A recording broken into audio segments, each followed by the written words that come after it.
For today's video, nandito ulit ako sa Tanawan sa aming bahay. Ito yung update sa bahay namin. Ayan, may pintura na siya sa taas at dito sa may baba. And then, akit tayo dito sa taas para makita natin.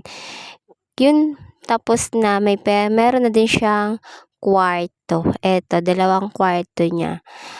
Bali, magkaharap yung pintuan yan. Ito yung big na at pa nga pala yung small na kwarto. Ayan. Ngayon, gagawin ko dyan, pipinturahan ko yan. Ayan, kaya bumili ako ng pintura ngayon. Bali, white muna ang gagawin natin pintura. And then, ito yung malaking bedroom. And then, ito, sa loob.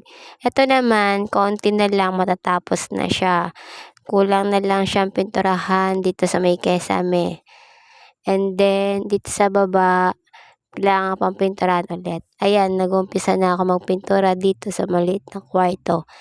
Ayan, 'di ba? Ako lang nga palang mag-isa dito nagpipintura. Wala akong kasama, kaya ang dungis-dungis ko. Tignan nyo naman ang itsura ko dyan, ang hagard niyan.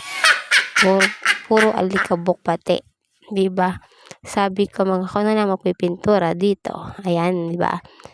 And then, susunod niyan, gagawin ko, pipinturahan ko din yan ng kulay yellow green din. Syempre, para same lang din sa bahay at kwarto namin. Diba guys? Kung makikita niyo yung itsura ko dyan, diba ang dungis-dungis ko? Tignan mo naman, puro puti yung aking damit. Diba? At eto na nga yung natapos ko ng pinturahan niya. May kulay green na din siya. And then, babalik pa ako niya sa mga susunod araw. Bala ko sana dito ako matutulog. And then, nakakatakot din. Kaya, ayan, hanggang dito na lang guys. Salamat guys. Bye-bye.